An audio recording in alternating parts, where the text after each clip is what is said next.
Kali ini kita akan membahas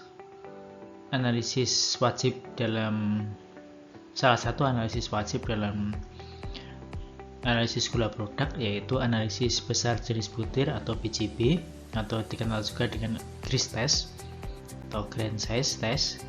Nah, ini menjadi analisis wajib karena masuk dalam salah satu analisis uji di SNI GKP, bahkan yang terbaru di tahun 2020, dan menjadi salah satu penentu dari umur simpan gula produk yang beredar di pasaran. Kembali jika kita review SNI GKP tahun 2020 yang terbaru ini ya, kita bisa melihat di sini bahwa masih masuk parameter besar jenis butir atau BJB, yaitu di nomor 5 parameter uji.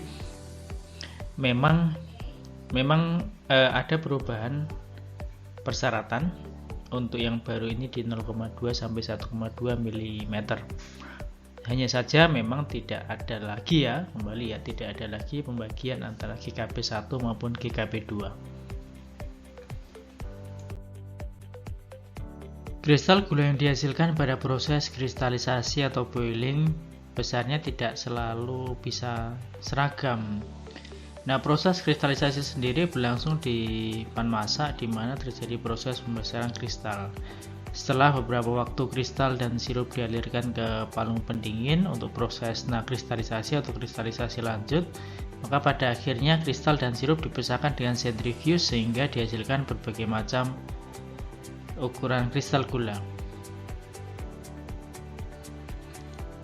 Ada kristal dengan ukuran besar, ukuran lembut, kasar, aglomerat, maupun kristal konglomerat. Nah, kalau kristal konglomerat itu biasanya kristal yang banyak ditempeli oleh kristal-kristal kecil di permukaannya.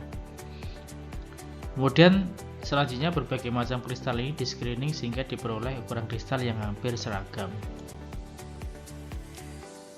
Distribusi ukuran kristal juga menjadi aspek penting.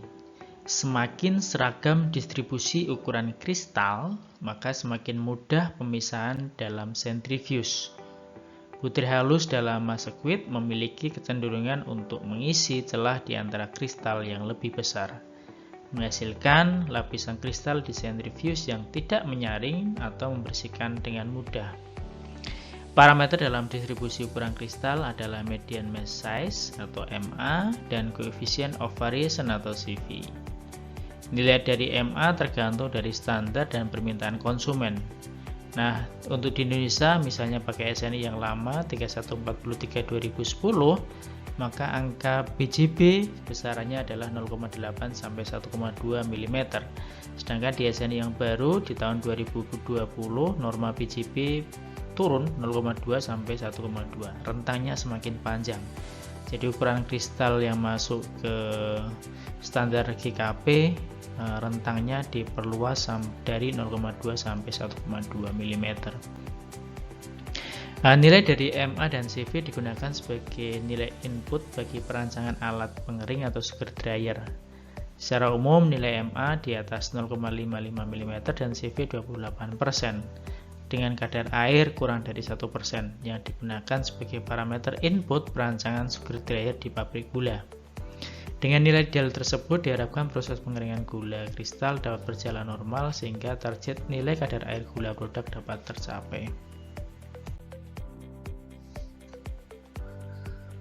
Ukuran kristal penting dalam produk gula karena biasanya menjadi standar pemenuhan beberapa spesifikasi kualitas konsumen.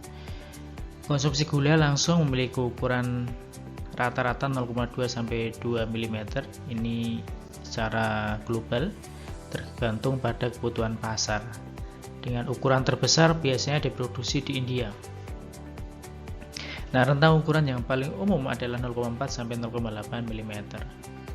Ukuran kristal yang lebih besar memiliki luas permukaan persatuan massa yang lebih sedikit dan lebih mudah untuk diproses dalam sentrifuge karena kuantitas film permukaannya kurang pada kristal yang lebih besar. Menurut beberapa penelitian, terhadap penggumpalan raw sugar menyatakan bahwa ukuran kristal dan relative humidity atau RH dari lingkungan berpengaruh terhadap kerusakan atau penggumpalan selama proses penyimpanan. Kristal dengan ukuran di atas 0,425 mm dengan relative humidity kurang dari 67,89% pada suhu penyimpanan 30 derajat Celcius merupakan kondisi yang ideal untuk pengurangan kerusakan dalam kristal gula. Sehingga ini juga berkorelasi terhadap umur simpan dari gula produk.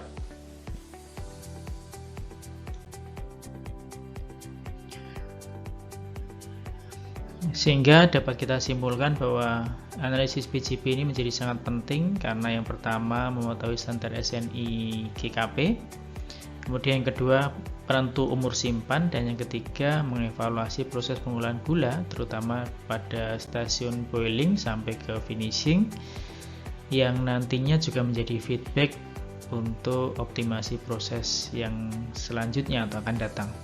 Nah, adapun untuk analisis BJP kita dapat memilih salah satu dari 4 metode yang bisa kita lakukan, yaitu metode Powers, metode Range, metode RRSB, dan metode Butler.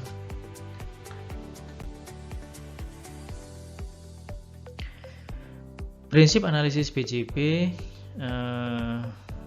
adalah sebagai berikut. Jumlah sampel kita letakkan pada bagian atas dari satu set ayaan, kemudian kita ayak, akan terjadi pemisahan masing-masing ukuran fraksi, kemudian kita timbang setiap fraksi dan kita tentukan persentase bobot dari setiap sampel. Nah, peralatan yang kita gunakan untuk analisis BJP, neraca semi analitik, mesin pengayak, dan satu set ayaan dengan ukuran 12 mesh, 16 mesh, 20 mesh, 30 mesh, dan yang terakhir 50 mesh.